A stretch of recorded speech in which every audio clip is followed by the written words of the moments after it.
13টা 14টা কেবল connection করার পরে last এই কানেকশন করলে তবে লাইনটা পাবে।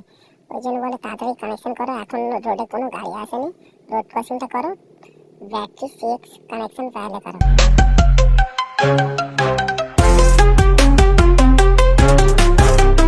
কেবলটা একটু বেশি করে টেনে নেবো যাতে ব্যাটারি 6 এর সাথে কানেকশনটা করতে পারি, নাহলে তো কেবলটা যাবে না ব্যাটারি 6 এর কাছে। প্রথমে পিএসিটা লাগিয়ে নেবো ভালো করে, তারপরে ব্যাটারি লাগাবো একটু পরে, কারণ পিএসির কানেকশনটা ভালোভাবে টাইট করতে হবে। তারপরে এদিকে তো ব্যাটারি আছে, ব্যাটারিটা প্রথমে কানেকশনটা করে নেবো ভালো করে পরিষ্কার করে।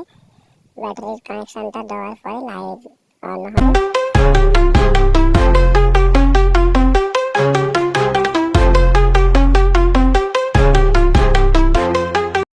এই ব্যাটারি পিএসি মেশিন লাইনটার পজিশনটা দেখো, পুরো জঙ্গলে জঙ্গলের ভেতরে লাইন পুরোটা, আর এটা আমার কাকা লেবার।